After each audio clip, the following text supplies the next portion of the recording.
let's discuss this. People talking about, people calling Joe Biden genocide Joe, and he's supporting the genocide or whatever. Let's talk about it. So, I hate single issue voters. I hate trying to dumb down the game to single issue voters. Joe Biden has played to the Jews. I guess them from a black man. I was raised understanding that, like, as a black man, what do I do? I'm going to face opposition in this world when I try to do something. And then, like, the things with this guy named Majors or whatever, like, that's something to expect as a black man. And I guess these kids are just realizing now that, like, the world isn't perfect. And that's great. It's a start. But being mad at Joe Biden about Palestine, and if Joe Biden and other Democrats don't get in line with Israel, then IPAC will call them anti-Semitic. And that will stick. And if you're so mad about that, why not talk about others who have spoke out about Israel and have lost their jobs and been considered anti-Semitic? We talk about, what's the guy I'm thinking about over there in Great Britain that was running, I forgot his name. There's been plenty of Democrats who agreed on everything, who spoke in Israel and lost them, went off the tracks. You know, the reality, the reality of this moment is single issue voters. You know, they don't understand the wider spectrum. So, okay, you think Trump would do better for the Palestinians? You know what I mean? Like, the same thing with getting out of Afghanistan. We had to leave. And Trump had been talking to the Taliban when he got out of office. When everything that happened, you know, maybe he would have done it. He didn't. Anybody that's mad at Joe Biden about going to Afghanistan is saying we should have stayed there 20 years. Or we should have, like, permanent bases. Like in Germany. Like, what's that Landstuhl, that big huge military hospital they got out there, and they got bases in Japan and all that. Those are like World War II era stuff. That's what you're saying. We should have had bases over in Afghanistan forever. I don't believe in that. The way in which he pulled out, I get it, but to be mad about it is not legitimate. Listen, we're Democrats. It's a different game. We came out of Trump. We're still in a Trump period, which is Trump being able to just stamp his foot and stuff happened. Trump did not care about taking people in front of the Senate and having them confirmed. Trump had an emergency government from the first, second year on of just putting in his attorney generals, putting in people, and they would leave or he'd fire them or whatever. He never played the game of democracy it's supposed to be played as. That's facts. Joe Biden has to do some of the same things because people love Trump. When that guy, what's his name, Ball, when he went over there and when his son was like shoplifting or some shit, and Trump got him out. That was big. For a lot of black people, that was big. And Trump could just say, I'm gonna do it, and it happened.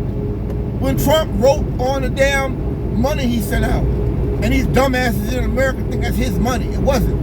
That's what's big. So I just think that Joe Biden he had to be a good president, but he also had to deal with a president that could just do whatever he wanted without be a badass, basically, without fear of consequences, without, you know, altering the weather maps. Trump did those things, and there was no sense of consequences, and people loved him for it.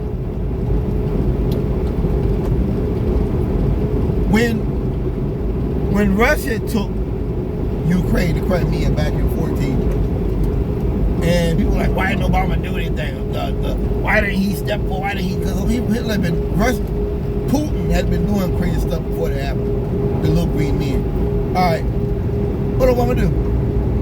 He didn't get involved militarily with them because he recognized he's dealing with Republicans who aren't playing fair. So what do you do when you get a job and everybody hates you? You do the job. You stick to the job. You don't stick to, like, oh, what's going on outside the job? No, you stick to doing the best damn job. What Cat Williams say?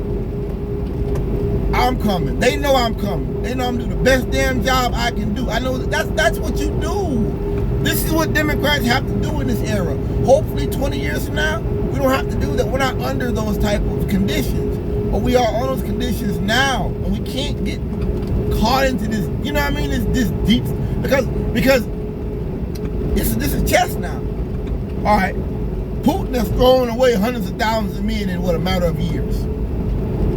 Let's say Obama played hardball with Putin and was all right, we're gonna start getting him. And he starts losing troops, and Republicans will be like, see, look at him. You give these black man a little bit of power. He just got, you see what I'm saying? Yes. So we gotta stop playing this game as though it's fair ball for Democrats and Republicans. I said it before, I'll say it again.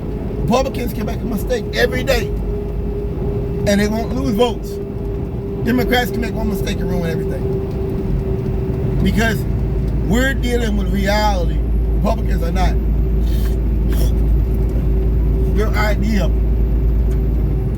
They're dealing with people who have an idea of the America they want to live in. And that's the fight. And that's the struggle we're dealing with. And as I said, people are like, oh, why didn't Obama do more then? Because he couldn't. He wasn't elected to do that. He was elected to get the gay marriage. He was elected for the gay stuff in the military, climate change, pollution, and some other things, and the recession. Obama was not there to go beating the bushes looking for boogeymen. I think it was smart. I think it was a wise, because like I said, what we've seen with Putin is he is willing to sacrifice his men wholesale. He is willing to mortgage hundreds of thousands of his own men. And it's going to be a whole lot more dead when it's over with. He's willing to mortgage them. He's willing to mortgage Russia's future. They're talking about their budgets, like 40% is going to the military. The next budget they're doing over to Russia. So I know that Americans have no concept of history. I know that we don't understand like how these countries got like this. It's about, well, they hate us for our freedom. I understand that's how dumb Americans are. I get it. I understand Republican ideology doesn't have to make sense. Many times it's half a thought. I get that. I understand it. It's not meant to make sense. This is the white man ranting and railing. I get it. But I'm making the point to you. Our politics is not their politics. And like I said, I would tell anybody, if I ever saw a rally or whatever, do you think Trump would treat the Palestinians better?